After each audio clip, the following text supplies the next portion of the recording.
नूर नूर नूर नूर नबी मरहबा नूर नूर नूर नूर नूर नबी मरहबा मरहबा मरहबा मरहबा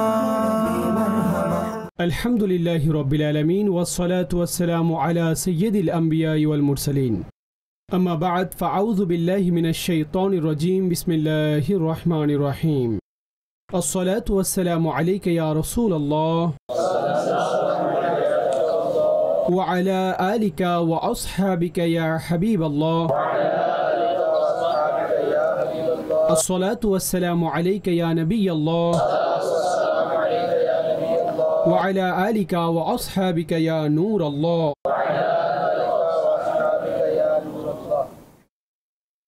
अल्हम्दुलिल्लाहि अज़्ज़ा व जल रबीउल अव्वलेर मुबारक दिनসমূহের निस्बते इमाम इज़्ज़ुद्दीन इब्न अब्दुस्सालाम रहमतुल्लाहि ताआला अलैहिर किताब बिदायातुस्सूल फी तफदिलिर रसूल এর দরস চলমান রয়েছে। আমাদের অনুষ্ঠানের নাম সব নবীদের সেরা নবী। এই কিতাবে নবী পাক সাল্লাল্লাহু তাআলা আলাইহি ওয়া আলিহি ওয়াসাল্লামের সমস্ত সৃষ্টির মধ্যে শ্রেষ্ঠ সুমহান হওয়ার ব্যাপারে আলোচনা করা হয়েছে। তার মধ্যে অনেক আলোচনা আলহামদুলিল্লাহ আজ্জা ওয়া জাল আমরা শোনার সৌভাগ্য অর্জন করে নিয়েছি। ইনশাআল্লাহ তাবারক ওয়া তাআলা আজকেও আরও আলোচনা এই কিতাব থেকে আর অন্যান্য উলামাগণ উল্লেখ করেছেন সেটা শোনার সৌভাগ্য অর্জন করব। নবী পাক সাল্লাল্লাহু তাআলা আলাইহি ওয়া আলিহি ওয়াসাল্লামের সৃষ্টির মধ্যে সবচাইতে সর্বশ্রেষ্ঠ হওয়ার ব্যাপারে আলোচনা করতে গিয়ে ইমাম ইজ্জুদ্দীন ইবনু আব্দুসসালাম রহমতুল্লাহি তাআলা আলাইহি এখন এটা উল্লেখ করছেন যে আল্লাহ জাল্লা শানুহু নবী মুহতারাম সাল্লাল্লাহু তাআলা আলাইহি ওয়া আলিহি ওয়াসাল্লামকে অন্যান্য আম্বিয়ায়ে কেরাম আলাইহিমুসসালামের উপরে এইভাবেও ফজিলত দান করেছেন যে হুজুর সাল্লাল্লাহু তাআলা আলাইহি ওয়াসাল্লামকে আল্লাহ পাক রাহমাতুল আলামিন করে পাঠিয়েছেন। অর্থাৎ পূর্ববর্তী আম্বিয়ায়ে কেরাম আলাইহিমুসসালাম আর নবী পাক সাল্লাল্লাহু তাআলা আলাইহি ওয়া আলিহি ওয়াসাল্লামের রহমতে অনেক বড় পার্থক্য রয়েছে। নবী আলাইহিস সালাতু ওয়াস সালাম যিনারা হয়ে থাকেন ওনারা আপাদমস্তক রহমত হন, চাই স্বভাবগত যেমনই ওনারা হোক না কেন, কিন্তু আন্তরিকতা এবং দয়ায় এটা নবুয়তের অংশ হয়ে থাকে। অর্থাৎ নবুয়ত এটা মূলত নামই নমনীয়তা এবং মেহেরবানিতে। আবশ্যকীয়ভাবে যারা নবী আলাইহিস সালাম হবেন যারা সৃষ্টির উপর দয়া পরবেশকারী নমনীয়তা অবলম্বন করবেন, কেননা তারা আল্লাহ তাবারক ওয়া তাআলার দ্বীনের দিকে আহ্বান করছেন। লোকেদেরকে যখন ওনারা কুফর ও শিরিকের মধ্যে অন্ধকারের মধ্যে দেখতেন এটা ওনাদের অন্তরের মোহাব্বত আর নমনীয়তা এবং মেহেরবানি হয়ে থাকে যে যারা ওনাদের এই কথায় আরও বেশি অগ্রগামী হতেন যে যারা আল্লাহ পাকের রহমতের দিকে তাদের আহ্বান করবে, জান্নাতের দিকে তাদের ডাকবে। কিন্তু নবী পাক সাল্লাল্লাহু তাআলা আলাইহি ওয়া আলিহি ওয়াসাল্লাম ওনার যে বিশেষ রহমত রয়েছে তার আলোচনা কুরআনে মাজিদ ফুরকানে হামিদের মধ্যে আল্লাহ অনেকগুলো জায়গায় ইরশাদ করেছেন। তার মধ্যে প্রসিদ্ধ যে আয়াত রয়েছে সেটা ওয়ামা আরসালনাকা ইল্লা রাহমাতাল লিল আলামিন, যে আমি আপনাকে সমস্ত আলমের জন্য রহমত করে পাঠিয়েছি। অর্থাৎ আলম আপনারা জানেন মা সিওয়া আল্লাহকে বলা হয়, অর্থাৎ আল্লাহ ছাড়া যা কিছুই রয়েছে সেটাকে আলম বলা হয়। তো তার উদ্দেশ্য হচ্ছে আল্লাহ তাআলা ব্যতীত সমস্ত বস্তুর জন্য নবী পাক সাল্লাল্লাহু আলাইহি ওয়া আলিহি ওয়াসাল্লামকে রহমত করে পাঠিয়েছেন। চাই সেটা তৃণভূমি হোক, চাই সেটা পশু পাখি হোক, চাই সেটা গাছগাছালি হোক কিংবা পাথর, চাই সেটা মানুষ হোক কিংবা সেটা জিন্নাত হোক, মানুষের মধ্যে চাই তিনি আহলে ঈমান হোক কিংবা কাফের হোক, আহলে ঈমানের মধ্যে চাই মুত্তাকি হোক কিংবা ফাসেক ফাজের ব্যক্তি হোক, প্রত্যেক ব্যক্তিবর্গের জন্য তাদের হিসাব অনুযায়ী নবী পাক সাল্লাল্লাহু তাআলা আলাইহি ওয়া আলিহি ওয়াসাল্লাম রহমত হয়ে এসেছেন। তার মধ্যে একটি কথা এখানে এটা উল্লেখ করেছেন ইমাম ইজ্জুদ্দীন ইবনু আব্দুসসালাম রাহমাতুল্লাহি তাআলা আলাইহি যে পূর্ববর্তী উম্মতদের যখন আমরা অবস্থা দেখি, তাদের অবস্থানসমূহ দেখি, তাদের বিষয়াদি সম্পর্কে পাঠ করি, তো এই কথা একেবারে স্পষ্ট হয়ে যায় যে আম্বিয়ায়ে কেরাম আলাইহিমুসসালাম যখন আপন জাতিকে আল্লাহ পাকের দিকে আহ্বান করেন আর সেই জাতি আপন নবী আলাইহিস সালাতু ওয়াস সালামকে মিথ্যা প্রতিপন্ন করে, তাদের দাওয়াতে দিনকে সমর্থন করতো না, দিনের দিকে আসতো না, ফলাফল এটা হয়ে যায় যে আল্লাহ পাকের তরফ থেকে একটি ব্যাপক আযাব চলে আসে, পরিপূর্ণ তাদেরকে বরবাদ করে দেওয়া হয়। এমন আযাব চলে আসে যে যার পরে কোনো মিথ্যা প্রতিপন্নকারী থাকে না। কিন্তু নবী পাক সাল্লাল্লাহু তাআলা আলাইহি ওয়া আলিহি ওয়াসাল্লামের রাতে গেরামের ব্যাপারে কুরআনে মাজিদ ফুরকানে হামিদের মধ্যে আল্লাহ পাক এটা ইরশাদ করেছেন, ওয়ামা কানাল্লাহু লিয়ুআযিবাহুম ওয়া আনতা ফীহিম, যে আল্লাহর এটা শান নয় যে যতক্ষণ আপনি তাদের মধ্যে রয়েছেন আল্লাহ তাদেরকে আযাব দিবেন। যদি এই আয়াত থেকে পূর্বের আয়াতের দিকে আপনি আসেন তো সেখানে আপনারা এটা দেখবেন যে সেখানে এই আলোচনা মজুদ আছে যে কাফেরেরা নবী পাক সাল্লাল্লাহু তাআলা আলাইহি ওয়া আলিহি ওয়াসাল্লামের বারেগাহে এটা বলেছিল যে আপনি যা কিছু বলছেন ইন কানা হাযা হুয়াল হক, যদি সেটা সত্য হয় যা আপনি বলছেন, তো ফাআমতির আলাইনা হিজারাতাম মিনাস সামাই আবিতিনা বিআযাবিন আলীম, তো আপনি আমাদের উপরে আসমান থেকে পাথরের বর্ষণ করুন কিংবা আমাদের নিকট কষ্টদায়ক আযাব নিয়ে আসুন। নবী পাক সাল্লাল্লাহু তাআলা আলাইহি ওয়া আলিহি ওয়াসাল্লাম যদি আপন হাত উত্তোলন করতেন আর আপনি তাদের বিপরীতে দোয়া করতেন তাহলে ফলাফল এটা হতো। কিন্তু আল্লাহ পাক আয়াতে মুবারকা নাজিল করেছেন যে ওয়ামা কানাল্লাহু লিয়ুআযিবাহুম ওয়া আনতা ফীহিম, যে আল্লাহর এটা শান নয় যে তিনি এই লোকদেরকে আযাব দিবেন, অর্থাৎ সাধারণ আযাব দিবেন যাতে তারা সকলে ধ্বংস হয়ে যায় যখন আপনি তাদের মধ্যে তশরিফ রেখেছেন। তো নবী পাক সাল্লাল্লাহু তাআলা আলাইহি ওয়া আলিহি ওয়াসাল্লামের রহমত এমন যে উনার প্রতি মিথ্যা প্রতিপন্নকারীদেরকে একেবারে ধ্বংস করা হয়নি, আর তিনি আপন উম্মতের গুনাহগার যারা অপরাধী ব্যক্তি আছেন, যাদের গুনাহ রয়েছে, তাদেরকেও আল্লাহ পাক হুজুর সাল্লাল্লাহু তাআলা আলাইহি ওয়া আলিহি ওয়াসাল্লামের কারণে ক্ষমা করে দিয়েছেন আর তাদেরকে সুযোগ আল্লাহ পাক দান করেছেন। না হয় পূর্ববর্তী উম্মতে এই ধরনের বিষয় সংগঠিত হয়নি। এই বিষয়টি ইরশাদ করছেন যে ওয়ামিনহা আন্নাল্লাহ তাআলা আরসালাহু রাহমাতাল লিল আলামিন ফাআমহালা উসাতা উম্মতিহি ওয়া লাম ইউআজিলহুম ইবকা আলাইহিম বিখিলাফি মান তাকদ্দামাহু মিন আম্বিয়াইহি ফাইন্নাহুম লাম্মা কুযিবু উযিলা মুকাযযিবুহুম, অর্থাৎ এই বিষয়সমূহের মধ্যে যার কারণে নবী পাক সাল্লাল্লাহু তাআলা আলাইহি ওয়া আলিহি ওয়াসাল্লামকে অন্যান্য আম্বিয়া কেরাম আলাইহিমুস সালামের উপরে ফজিলত হাসিল হয়েছে সেটা হচ্ছে যে আল্লাহ তাআলা নবী পাক সাল্লাল্লাহু তাআলা আলাইহি ওয়া আলিহি ওয়াসাল্লামকে সমস্ত সৃষ্টির জন্য রহমত করে পাঠিয়েছেন। আর হুজুর সাল্লাল্লাহু তাআলা আলাইহি ওয়া আলিহি ওয়াসাল্লামের উম্মতের গুনাহগারদেরকে সুযোগ দিয়েছেন, তাদের উপর আযাব দ্রুত দেননি, তাদের উপর রহমত করতে গিয়ে বিপরীতে উল্টো দিকে সেই লোকেদের সেই উম্মতদের যা অন্যান্য আম্বিয়া কেরাম আলাইহিমুস সালামের পূর্ববর্তীদের অতিবাহিত হয়েছে। কেননা যখন মিথ্যা প্রতিপন্ন করা হলো সেই আম্বিয়া কেরাম আলাইহিমুস সালামদের উম্মতরা মিথ্যা প্রতিপন্ন করেছে, তো ফলাফল এটা হলো মিথ্যা প্রতিপন্নকারীদের উপর দ্রুত আযাব দেওয়া হয়েছে, একেবারে ধ্বংস করে দেওয়া হয়েছে। তো এটা নবী পাক সাল্লাল্লাহু তাআলা আলাইহি ওয়া আলিহি ওয়াসাল্লামের রহমতে আম্মা। এরপরে যে আলোচনা করেছেন, প্রথমে ইজমালি আলোচনা করেছেন যে নবী পাক সাল্লাল্লাহু তাআলা আলাইহি ওয়া আলিহি ওয়াসাল্লামের বিভিন্ন গুণাবলীসমূহ বর্ণনা করেছেন, যেমন হুজুর সাল্লাল্লাহু তাআলা আলাইহি ওয়া আলিহি ওয়াসাল্লামের যে ক্ষমাশীলতা, অর্থাৎ ক্ষমা করে দেওয়া, সহ্য করে নেওয়া, হুজুর সাল্লাল্লাহু তাআলা আলাইহি ওয়া আলিহি ওয়াসাল্লামের সবর, হুজুর সাল্লাল্লাহু তাআলা আলাইহি ওয়া আলিহি ওয়াসাল্লামের শুকরিয়া, হুজুর সাল্লাল্লাহু তাআলা আলাইহি ওয়া আলিহি ওয়াসাল্লামের আল্লাহর জন্য নমনীয়তা প্রদর্শন করা, হুজুর সাল্লাল্লাহু তাআলা আলাইহি ওয়া আলিহি ওয়াসাল্লামের আপন জাতের ক্ষেত্রে রাগান্বিত না হওয়া, প্রতিশোধ না নেওয়া, আর হুজুর সাল্লাল্লাহু তাআলা আলাইহি ওয়া আলিহি ওয়াসাল্লাম ভালো আমলসমূহ পরিপূর্ণ করার জন্য তশরিফ এনেছেন। এই ধরনের আরো কথা উল্লেখ করার পরে এই বিষয়টি উল্লেখ করছেন যে তার মধ্যে অনেক কথা হচ্ছে এরকম যে যা কিতাবুল্লাহর মধ্যে উল্লেখ রয়েছে, অর্থাৎ কোরআনে পাকের মধ্যে রয়েছে, সেটাও উল্লেখ করব। আর এমন অনেক কথা রয়েছে যেগুলো নবী পাক সাল্লাল্লাহু তাআলা আলাইহি ওয়াসাল্লামের সিরাতুশ শামাইল কিতাবের মধ্যে মজুদ রয়েছে। অর্থাৎ শুরুতে ইজমালি আলোচনা করেছেন, অর্থাৎ মূলত এটি একটি অধ্যায়ভুক্ত করা যে নবী পাক সাল্লাল্লাহু তাআলা আলাইহি ওয়া আলিহি ওয়াসাল্লামের সিরাতে মুবারকা রয়েছে। এতে বুনিয়াদি ভিত্তিতে কোন কোন গুণাবলীর উপরে হুজুরের ব্যাপারে আলোচনা করা হয়, ওনার এই সমস্ত সৌন্দর্য নিয়ে, মূলত ওনার জীবনের বিভিন্ন দিক নিয়ে আলোচনা করা হয়। তো প্রথমে ইজমাল হিসেবে বর্ণনা করছেন, অতঃপর তারপরে কিছু গুণাবলী ওনার কুরআন থেকে বর্ণনা করবেন। তো আমরা দেখব, তরজমাও দেখব, অতঃপর এরপরে ইনশাআল্লাহ আলোচনাও করব।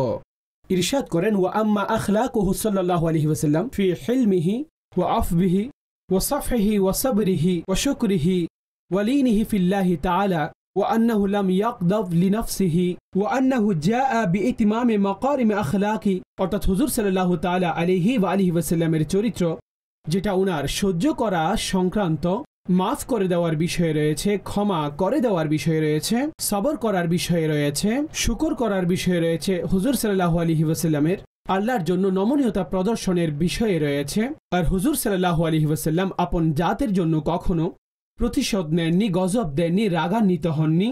আর হুজুর সাল্লাল্লাহু তাআলা আলাইহি ওয়াসাল্লাম উত্তম চরিত্রকে পরিপূর্ণ করার জন্য এসেছেন। ওয়ামা নুকিলা মিন খুশুইহি ওয়া খুদুইহি ওয়া তাবাযযুলিহি ওয়া তাআদুহি في ماكله وملبسه ومشربه ومسكنه وجميل عشرته وكريم خليقته وحسن سجيته ونصحه لأمته وحرصه على إيمان عشيرته وقيامه بأعباء رسالته ورأفته بالمؤمنين ورحمته وغلظته على الكافرين وشدته ومجاهدته في نصرة دين الله عز وجل وعلاء كلمته وما لقيه من أذى قومه وغيرهم في وطنه وغربته، فبعد هذه المناقب موجود في كتاب الله وبعدها موجود في كتب شمائله وسيرته। অর্থাৎ হুজুর সাল্লাল্লাহু তাআলা আলাইহি ওয়া আলিহি ওয়াসাল্লামের খুশু এবং হুদু, হুজুর সাল্লাল্লাহু তাআলা আলাইহি ওয়া আলিহি ওয়াসাল্লামের আজিজি, খাবার দাবারের বিষয়ে হোক, কাপড় সংক্রান্ত হোক, হুজুর সাল্লাল্লাহু আলাইহি ওয়াসাল্লামের থাকার বিষয়ে হোক, আপন আশেপাশের যেই ব্যক্তিবর্গ রয়েছে ওনাদের সাথে উত্তম ব্যবহার করার বিষয়ে হোক, হুজুর সাল্লাল্লাহু তাআলা আলাইহি ওয়া আলিহি ওয়াসাল্লামের সর্বোত্তম আদবের ব্যাপারে হোক, আপন উম্মতের ব্যাপারে ভালো চিন্তা ভাবনার বিষয়ে হোক, আপন নিকটতম লোকেদের ঈমানের বিষয়ে ওনার যে চাহিদা ছিল সেই বিষয়ে হোক, কিংবা তিনি যেই রিসালাতের যে অবস্থান ওনাকে দেওয়া হয়েছিল সেটা পূর্ণ করার জন্য যে ব্যবস্থা নেওয়া হয়েছিল সেই বিষয়ে হোক, মুমিনদের উপরে মেহেরবানি এবং নমনীয়তার বিষয়ে হোক, কাফেরদের উপর ওনার কাঠিন্যতা আর কঠোরতার বিষয়ে হোক, হুজুর সাল্লাল্লাহু আলাইহি ওয়াসাল্লাম আল্লাহর রাস্তায়, আল্লাহর দ্বীনের মধ্যে দ্বীনের সাহায্যের জন্য যেই প্রচেষ্টা চালিয়েছেন, যে জিহাদ করেছেন সেই বিষয়ে হোক, কিংবা ওনার কাছে ওনার কওমের পক্ষ থেকে যেই কষ্ট পৌঁছেছে, চাই সেটা আপন দেশে থাকা অবস্থায় হোক কিংবা যখন সফর করেছেন তখন তাতে পৌঁছেছে, তার মধ্যে কিছু মানাকিব এটা আল্লাহর কিতাবের মধ্যে মজুদ রয়েছে, অর্থাৎ কুরআনের মধ্যে মজুদ রয়েছে। আর কিছু মানাকিব রয়েছে যেটা হুজুরের সিরাতুশ শামাইলের উপর লিখিত কিতাব তাতে মজুদ রয়েছে। ঠিক আছে, তো কিছু গুণাবলী উল্লেখ করেছেন নবী পাক সাল্লাল্লাহু আলাইহি ওয়াসাল্লামের। এই সমস্ত সৌন্দর্য হলো সেগুলোই যে যার মধ্যে অনেকগুলোর ব্যাপারে আল্লাহ পাক নিজেই তার প্রশংসা করেছেন, যেমন এটা উল্লেখ করা হয়েছে। আর কিছু এমন রয়েছে যখন আপনি সিরাতের কিতাব পড়বেন, নবী পাক আলাইহিস সালামের শামাইলের কিতাবসমূহ পড়বেন, তখন আপনি জানতে পারবেন, তখন আপনি বুঝতে পারবেন যে এই সমস্ত সৌন্দর্য নবী পাক সাল্লাল্লাহু তাআলা আলাইহি ওয়া আলিহি ওয়াসাল্লামের মধ্যে কোন পর্যায়ে এগুলো পাওয়া যেত। যখন এগুলো নিয়ে চিন্তা ভাবনা করবেন তখন আপনি বুঝতে পারবেন এই সমস্ত সৌন্দর্য নিয়েও নবী পাক সাল্লাল্লাহু তাআলা আলাইহি ওয়া আলিহি ওয়াসাল্লামের যাতে গেরামি সমস্ত সৃষ্টির মধ্যে সবচাইতে শ্রেষ্ঠ। কোনো সৌন্দর্য ওনার মধ্যে এমন নেই যে যার মধ্যে নবী পাক সাল্লাল্লাহু আলাইহি ওয়াসাল্লামের চাইতে উত্তম কেউ রয়েছেন। সবার চাইতে শ্রেষ্ঠ নবী পাক সাল্লাল্লাহু তাআলা আলাইহি ওয়াসাল্লামের যাতে গেরামির মধ্যে এই সৌন্দর্যগুলো পাওয়া যেত। নমনীয়তা এবং মেহেরবানি, আল্লাহর দ্বীনের দিকে আহ্বান করার জন্য যা ওনার ইচ্ছে ছিল সেটাও মানুষকে ঈমানের দিকে নিয়ে আসার জন্য হুজুরের প্রচেষ্টা, হুজুর আলাইহিস সালাতু ওয়াস সালামের ধৈর্য, হুজুরের শুকরিয়া, হুজুরের আজিজি, হুজুরের সঙ্গ হোক, প্রত্যেকটি বিষয়ে তিনি অতুলনীয়। কেউ হুজুর আলাইহিস সালাতু ওয়াস সালামের চাইতে উপরে যাওয়া তো দূরের কথা, হুজুরের বরাবরও কেউ হতে পারবে না। তো এই সমস্ত গুণাবলীর কারণেও নবী পাক সাল্লাল্লাহু তাআলা আলাইহি ওয়া আলিহি ওয়াসাল্লাম সমস্ত রাসূলদের মধ্যে শ্রেষ্ঠ আখ্যায়িত হয়। এখন এখানে কিছু বিষয় কুরআনে মাজিদ ফুরকানে হামিদের মধ্যে যার আলোচনা আছে কিংবা হাদিসে তাইয়্যিবা সমূহের মধ্যে যার আলোচনা রয়েছে সেগুলো ইমাম ইজ্জুদ্দিন ইবনে আব্দুস সালাম রাহমাতুল্লাহি তাআলা আলাইহি আলোচনা করছেন। সর্বপ্রথম কুরআনে মাজিদ ফুরকানে হামিদের একটি আয়াতের দিকে ইশারা করে ইরশাদ করছেন যে নবী পাক সাল্লাল্লাহু তাআলা আলাইহি ওয়া আলিহি ওয়াসাল্লামের নমনীয়তা, যে কোমল অন্তর ছিল আর হুজুর সাল্লাল্লাহু তাআলা আলাইহি ওয়া আলিহি ওয়াসাল্লাম কঠিন হৃদয়ের ছিল না, তার দিকে ইশারা করছেন। আরবের মানুষের অবস্থা, সে লোকেরা হাদিসের কিতাবসমূহের মধ্যে পড়বেন, ইতিহাসের কিতাবের মধ্যে পড়বেন যে সেই সময় তাদের স্বভাবের মধ্যে কত বেশি কঠোরতা পাওয়া যেত। এমনকি কিছু লোক যখন নবী পাক সাল্লাল্লাহু তাআলা আলাইহি ওয়া আলিহি ওয়াসাল্লামের বারেগাহে কোনো বিষয়ে প্রশ্ন করার জন্য উপস্থিত হতো, তো হাজির হওয়ার পূর্বে তারা কি বলতো যে আমি আপনার কাছে প্রশ্ন করছি, আর প্রশ্নের মধ্যেই আমি কঠোরতা অবলম্বন করব। অর্থাৎ যে পদ্ধতিতে আমি প্রশ্ন করব সেটা অনেক কঠিন হবে, তো আপনি নারাজ হতে পারবেন না, নারাজ হতে পারবেন না। কথা বলার আছে, আলোচনা করার আছে, তো নমনীয়তার সাথে করবেন। কিন্তু তাদের স্বভাব যে আমি করব কিন্তু কঠোরতার সাথে, যে মুসাদ্দিদুন আলাইকা, তো আপনি নারাজ হবেন না। নবী পাক সাল্লাল্লাহু আলাইহি ওয়াসাল্লাম বললেন, সাল আম্মা বাদালাক, যে তোমার যা প্রশ্ন করার আছে প্রশ্ন করো। সে প্রশ্ন করলো, নবী পাক সাল্লাল্লাহু আলাইহি ওয়াসাল্লাম অনেক নমনীয়তার সাথে তাকে সেই জবাব দিলেন। তো এমন স্বভাব কিন্তু আমরা দেখতে পাই যে নবী পাক সাল্লাল্লাহু তাআলা আলাইহি ওয়া আলিহি ওয়াসাল্লাম ওনার জাতে গিরামি এতটা প্রশংসনীয় যে একই ব্যক্তি যখন হুজুর আলাইহিস সালাতু ওয়াস সালামের উপর ঈমান গ্রহণ করে, তো নবী পাক আলাইহিস সালামের দিকে পরওয়ানার মতো ঘুরতে থাকে। না নবী পাক সাল্লাল্লাহু আলাইহি ওয়াসাল্লামের কোনো চুল মুবারক নিচে পড়তে দেয়, না নবী পাক সাল্লাল্লাহু আলাইহি ওয়াসাল্লামের উজুর পানির ফোঁটা নিচে পড়তে দেয়, না হুজুর আলাইহিস সালাতু ওয়াস সালামের থুথু মুবারক নিচে আসতে দেয়। প্রত্যেক বিষয়ে সম্মান প্রদর্শন করা। নবী পাক সাল্লাল্লাহু আলাইহি ওয়াসাল্লামের বারেগাহে বসলে তখন চক্ষু অবনত করে বসেন। তো এই মোহাব্বত, এই ভালোবাসা কি, সে ব্যাপারে কুরআনে মাজিদ ফুরকানে হামিদের মধ্যে আল্লাহ জাল্লা শানুহু সূরা আল ইমরানের মধ্যে ইরশাদ করেন, ফাবিমা রাহমাতিম মিনাল্লাহি লিনতা লাহুম ওয়ালাউ কুনতা ফাযযান গালিযাল কলবি লানফাদ্দু মিন হাওলিক। অর্থাৎ আল্লাহর রহমত থেকে আপনি তাদের জন্য কেমন নরম হয়ে গিয়েছেন। যদি আপনি একেবারে কঠিন ভাষী হতেন, একেবারে কঠিন কথা বলতেন, কঠিন হৃদয়ের অধিকারী হতেন, তো তারা আপনার কাছ থেকে সরে যেত। কিন্তু সরে যায়নি, আপনার কাছ থেকে দূরে যায় না, আপনার কাছ থেকে দূরে সরে যেত, কিন্তু আপনার কাছ থেকে দূর হয়নি। তার কারণ হচ্ছে এটা, না আপনার ভাষা কঠিন, না আপনার হৃদয় কঠিন। এটা নবী পাক সাল্লাল্লাহু তাআলা আলাইহি ওয়া আলিহি ওয়াসাল্লামের নমনীয়তার বর্ণনা যে আল্লাহ পাক কোন পর্যায়ের কোমল হৃদয় রাসূল পাক আলাইহিস সালামের বানিয়েছেন। অনুরূপভাবে কুরআনে মাজিদ ফুরকানে হামিদের মধ্যে আরও একটি জায়গায় যখন আমরা চিন্তা ভাবনা করি, তো সে অবস্থান থেকে নবী পাক সাল্লাল্লাহু তাআলা আলাইহি ওয়া আলিহি ওয়াসাল্লামের বিশেষ নমনীয়তা প্রকাশ পায়। যে আরবের এই ব্যক্তিবর্গ যে অনেক সময় নবী পাক সাল্লাল্লাহু আলাইহি ওয়াসাল্লামের বারেগাহে উপস্থিত হয় আর সম্পদ তালাশ করে, বলে যে টাকা দরকার। তো নবী পাক সাল্লাল্লাহু আলাইহি ওয়াসাল্লামের কাছে যখন তারা চাইতো, ওনার কাছে যা থাকতো সে ব্যাপারে জানিয়ে দিত। কিন্তু তাদের মধ্যে কিছু প্রশ্নকারী আসতো, তো চাওয়ার পদ্ধতি এমন ছিল যে নাউযুবিল্লাহ, আপনি টাকা দিন, এটা আপনার নয়, আপনি কিংবা আপনার পিতার নয়, দিন আমাদেরকে। এটা কথা বলার পদ্ধতি ছিল ঈমান গ্রহণের পূর্বে। এই পদ্ধতিতে নবী পাক সাল্লাল্লাহু আলাইহি ওয়াসাল্লামের সাথে এসে কেউ কথা বলছেন, অনেক সময় নবী পাক সাল্লাল্লাহু আলাইহি ওয়াসাল্লামকে শুধু তালাশ করতে আসতো যে মাল আপনার পক্ষ থেকে আমাদেরকে দিন।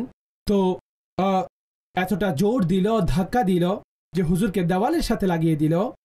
অনেকে চাদর এভাবে টেনে ধরল যে যার কারণে মুবারক গলার মধ্যে দাগ বসে গেল। কিন্তু নবী পাক সাল্লাল্লাহু তাআলা আলাইহি ওয়া আলিহি ওয়াসাল্লাম ইরশাদ করলেন যে আমি চাইলে বদলা নিতে পারি। কিন্তু হুজুর আলাইহিস সালাম বদলা নেননি, নমনীয়তা দেখিয়েছেন তাদের সাথে, মেহেরবানি করলো তাদের প্রতি, আর ক্ষমা করে সম্পদ তাদেরকে দান করল। কুরআনে মাজিদ ফুরকানে হামিদের মধ্যে সূরা আল ইমরানে আল্লাহ পাক আরেকটি জায়গায় আল্লাহ পাক ইরশাদ করেন যে ওয়াযকুরু নি'মাতাল্লাহি আলাইকুম, আল্লাহ তোমাদেরকে যে নিয়ামত দিয়েছে সেগুলো স্মরণ করো। ইয কুনতুম আ'দাআন ফাআল্লাফা বাইনা কুলুবিকুম ফাআসবাহতুম বিনি'মাতিহি ইখওয়ানা, যে তোমরা পরস্পরের কঠিন দুশমন ছিলে, আল্লাহ তাআলা তোমাদের মধ্যে, তোমাদের অন্তরের মধ্যে ভালোবাসার সৃষ্টি করলো, তোমাদের অন্তর মিলিত করলো, তো তোমরা আল্লাহর নিয়ামতের কারণে ভাই ভাই হয়ে গেলে। এখন একটু লক্ষ্য করুন যে সেটা কোন নিয়ামত ছিল যে যার কারণে এত বেশি পরস্পরের মধ্যে কঠিন দুশমন আর দুশ্মন শুধু দুশ্মন নয়, বরং স্বভাবের মধ্যেও কঠিন স্বভাবের। যখন কোনো বিষয় নিয়ে লড়াই হয়, তাদের মধ্যে ঝগড়া হয়, তো বছর বছর ধরে জারি থাকত। একজন ব্যক্তি, একজন কোনো গোত্র থেকে হত্যা করা হলে তারা একের বিনিময়ে 10 জনকে মেরে ফেলত। এমন কঠিন হৃদয় তাদের মধ্যে ছিল যে তারা ছোট ছোট বিষয় নিয়েও অন্তরে রেখে সেগুলোর পরিবর্তে তারা বদলা গ্রহণ করত। কিন্তু আল্লাহ ইরশাদ করেন যে ফাআসবাহতুম বিনি'মাতিহি ইখওয়ানা, আল্লাহ তোমাদের অন্তরের মধ্যে ভালোবাসা সৃষ্টি করেছেন আর তোমরা তার নিয়ামতের কারণে ভাই ভাই হয়ে গেছো। কেমন, কোন এই নিয়ামত যে যার কারণে তারা ভাই ভাই হয়ে গেছে? সেটা নবী পাক সাল্লাল্লাহু তাআলা আলাইহি ওয়া আলিহি ওয়াসাল্লামের জাতে গিরামে, যে হুজুর সাল্লাল্লাহু তাআলা আলাইহি ওয়া আলিহি ওয়াসাল্লাম তাদের মধ্যখানে তশরিফ এনেছেন। হুজুর আলাইহিস সালাতু ওয়াস সালাম তাদেরকে তাবলীগে দ্বীন করেছেন, তাদেরকে বুঝিয়েছেন, তাদের কঠিন শব্দগুলোকে তিনি সহ্য করেছেন, কষ্টকে সহ্য করেছেন, তথাপিও তাদের উপর নরম এবং মেহেরবান থেকেছেন, যার ফলাফল হিসেবে তারা পরস্পর ভাই ভাই হয়ে গেল। তো এই যে হুজুর আলাইহিস সালাতু ওয়াস সালামের নমনীয়তা এবং মেহেরবানি রয়েছে, এটাকে উলামায়ে কিরাম হুজুর সাল্লাল্লাহু তাআলা আলাইহি ওয়া আলিহি ওয়াসাল্লামের অপরিসীম জ্ঞানের অধিকারী, সমজদার হওয়ার দলিল হিসেবে ওনারা এগুলোকে ব্যাখ্যা করেছেন যে বান্দা যত বেশি বোধ সম্পন্ন হয়ে থাকে তত বেশি তার মধ্যে নমনীয়তা এবং মেহেরবানি, দয়া হয়ে থাকে। একটি উদাহরণ আমি এখানে দিচ্ছি যে এক ক্লাসের মধ্যে যদি 30 জন বাচ্চা থাকে আর একেবারে 30 জনই বিশেষ পর্যায়ের দুষ্টুমিতে লিপ্ত থাকে, জ্বালাতন করে এমন, আর নাকে দড়ি দিয়ে ঘুরায় উস্তাদদেরকে, আপন টিচারদের নাকে দড়ি দিয়ে ঘুরায়, এত বেশি তারা দুষ্টপনা করে। এখন সেই ক্লাসের মধ্যে কোনো এমন শিক্ষক আসলো যে যিনি এই 30 জনকে একেবারে পরিবর্তন করে ছাড়ে, আর অন্যান্য শিক্ষকরা আসতো, তো এই বাচ্চারা চেঁচামেচি করে, বিরক্ত করে, সেই শিক্ষককে এমন বিরক্ত করত যে তিনি হয়তো বকা দিয়ে তাদেরকে ছেড়ে চলে যায়। কিন্তু সেই শিক্ষক আসে, তিনি আপন বুদ্ধির মাধ্যমে তাদের সেই অবস্থাকে পরিবর্তন করে দেয়, একেবারে 30 জনের মধ্যে 30 জনে ভালো হয়ে যায়। তো আপনি কি বলবেন সেই টিচারকে? যে অনেক বেশি বোধ সম্পন্ন, আর অনেক বেশি বোধ সম্পন্ন হওয়ার সাথে সাথে তিনি কি কোমল অন্তরের, ওনার ভিতরে নমনীয়তা রয়েছে যে এত বেশি কঠিন এবং এত বেশি বিরক্তকারী বাচ্চাদেরকে তিনি সোজা করে দিয়েছেন, 30 জনের অবস্থা পরিবর্তন করেছেন। কিন্তু যখন আমরা আরবের অবস্থা দেখব, তো এই বাচ্চারা তো কিছুই নয় তাদের সামনে, কিন্তু নবী পাক সাল্লাল্লাহু আলাইহি ওয়াসাল্লাম হাজার এমন মানুষের তকদির পরিবর্তন করেছেন, তাদের স্বভাব এমন পরিবর্তন করেছেন, সে হাজার কোটি তকদির পরিবর্তন করে রেখেছেন। তো এই সমস্ত কি নবী পাক সাল্লাল্লাহু আলাইহি ওয়া আলিহি ওয়াসাল্লামের কোমলতা আর ওনার বুদ্ধিমত্তার, যে যার কারণে ওনার স্বভাবের মধ্যে কোমলতা মজুদ ছিল। এ ব্যাপারে ইরশাদ করেন যে ওয়া আম্মা লিনুহু সাল্লাল্লাহু আলাইহি ওয়াসাল্লাম ফাফি কওলিহি তাআলা ফাবিমা রাহমাতিম মিনাল্লাহি লিনতা লাহুম, যে সর্বোপরি নবী পাক সাল্লাল্লাহু আলাইহি ওয়া আলিহি ওয়াসাল্লামের মেহেরবানি, ওনার কোমলতা, তো তার আলোচনা কোরআনে মাজিদ ফুরকানে হামিদের মধ্যে আল্লাহর এই কথার মধ্যে মজুদ রয়েছে যে আল্লাহর রহমতের জন্য তিনি কত বেশি নমনীয় হয়ে গেছেন। নমনীয়তা আপন জায়গায় রয়েছে, কিন্তু নমনীয়তা এটা দ্বারা উদ্দেশ্য এটা নয় যে আপন নমনীয়তার কারণে বান্দা আপন ফরজসমূহ থেকে দূরে সরে যাবে, আপন ফরজ থেকে গাফেল হয়ে যাবে। অনেক জায়গায় তাকে কঠিন পদক্ষেপ নিতে হয়, আর যে আহকাম তাকে দেওয়া হয়েছে সেটা সে পরিপূর্ণরূপে পালন করে। কিন্তু কোমলতার অর্থ নয় যে বান্দা অন্য কারো চাইতেও বোকা স্বভাবের হবে, বরং নমনীয়তার সাথে সাথে তার মধ্যে বুদ্ধিমত্তাও প্রকাশ পাবে, তার মধ্যে কাজ করার যোগ্যতাও মজুদ থাকবে। তখনই এই নমনীয়তা পছন্দনীয় হয়। যদি কোমলতা এমন হয় যে বান্দাকে কাপুরুষ বানিয়ে দেয়, কোমলতা এমন হয় যে যা বান্দাকে তার আহকাম থেকে, তার ফরজসমূহ থেকে, তার কাজ থেকে গাফেল করে দে, তো এমন কোমলতা পছন্দনীয় হয় না। নবী পাক সাল্লাল্লাহু তাআলা আলাইহি ওয়া আলিহি ওয়াসাল্লামের জীবনীতে যেখানে কোমলতা ছিল, সেখানে নবী পাক সাল্লাল্লাহু তাআলা আলাইহি ওয়া আলিহি ওয়াসাল্লাম যেই অবস্থানে আল্লাহ পাকের আহকাম সমূহের জন্য কঠোরতা প্রয়োজন হতো, তো সেই জায়গায় তিনি কঠোরতা প্রদর্শন করতেন, যার কারণে নবী পাক সাল্লাল্লাহু আলাইহি ওয়া আলিহি ওয়াসাল্লামের কাফিরদের উপরে অনেক সময় কঠোর হওয়া আর নবী পাক সাল্লাল্লাহু তাআলা আলাইহি ওয়া আলিহি ওয়াসাল্লামের তাদের বিপরীতে সেই কঠোর করাটাও প্রমাণিত রয়েছে। তো এটাকে উল্লেখ করছেন যে নমনীয়তা, যে সাথে সাথে তিনি মুমিনদের জন্য নমনীয় ছিলেন, সে লোকেদের জন্য নমনীয় ছিলেন যারা আল্লাহর দুশমন নন, আল্লাহর দ্বীনের দিকে আসতে চাচ্ছেন, হক পথ ইখতিয়ার করতে চাচ্ছেন, যারা বোধ বুদ্ধি সম্পন্ন চালাক, যারা যে কোনো অবস্থায় আল্লাহর রহমতের দিকে আসবে না, জান্নাতের পথে আসবে না। অতঃপর নবী পাক সাল্লাল্লাহু তাআলা আলাইহি ওয়া আলিহি ওয়াসাল্লাম আল্লাহর ফরজসমূহ আদায়ের জন্য সেখানে কঠোরতা অবলম্বন করত, সেই অবস্থানে কঠোর তিনি হয়ে যেতেন। আর এটা বুদ্ধিমত্তারও পরিচয় বহন করে। তো ইরশাদ করেন, ওয়া আম্মা শিদ্দাতুহু সাল্লাল্লাহু আলাইহি ওয়াসাল্লাম আলাল কাফিরিনা ওয়া রাহমাতুহু লিল মুমিনিনা ওয়া ফি কওলিহি তাআলা মুহাম্মাদুর রাসূলুল্লাহ ওয়াল্লাযীনা মাআহু আশিদ্দাউ আলাল কুফারি রুহামাউ বাইনাহুম। সর্বোপরি নবী পাক সাল্লাল্লাহু তাআলা আলাইহি ওয়া আলিহি ওয়াসাল্লামের কাফেরদের উপরে কঠিন হওয়া আর মুমিনদের উপরে হুজুর সাল্লাল্লাহু আলাইহি ওয়াসাল্লামের রহমত দেওয়া। তো তার আলোচনা আল্লাহ পাকের এই ফরমানের মধ্যে আছে যে মুহাম্মদ আল্লাহর রাসূল হন, আর যারা হুজুরের সাথে রয়েছেন তারা কাফেরদের উপরে অধিক কঠিন, পরস্পরের সাথে কোমল হৃদয়ের। অর্থাৎ নবী পাক সাল্লাল্লাহু আলাইহি ওয়াসাল্লামের তরবিয়তের কারণেই তাদের মধ্যে মোহাব্বত সৃষ্টি হয়েছে। আর নবী পাক সাল্লাল্লাহু আলাইহি ওয়াসাল্লামের স্বভাব হচ্ছে যে জায়গায় আপনাকে কঠোর হতে হবে সেই জায়গায় সেই কাজও তিনি করেছেন। আল্লাহ রাব্বুল ইজ্জত জাল্লা ওয়া আলা আমাদের সকলকে নবী পাক সাল্লাল্লাহু তাআলা আলাইহি ওয়া আলিহি ওয়াসাল্লামের মুবারক জীবনীসমূহ সবসময় আলোচনা করার তৌফিক দান করুন। আর হুজুর সাল্লাল্লাহু আলাইহি ওয়াসাল্লাম ওনার আহলে বাইতে আতহার হুজুরের সাহাবাই কেরাম আলাইহিম রিদওয়ানের আকীদাত এবং মুহাব্বত সব সময় আমাদের মধ্যে বৃদ্ধি করুন, নসিব করুন। ইনশাআল্লাহ তাবারক ওয়া তাআলা আরও বেশি যে আলোচনাসমূহ এই ব্যাপারে কিতাবে করা হয়েছে তা নিয়ে পরবর্তী পর্বে পরবর্তী অনুষ্ঠানে উপস্থিত হব। আল্লাহ পাক আমাদের সকলকে হুজুরে করিম সাল্লাল্লাহু তাআলা আলাইহি ওয়া আলিহি ওয়াসাল্লাম এই জীবনী মুবারকের মোহাব্বত নসিব করুন।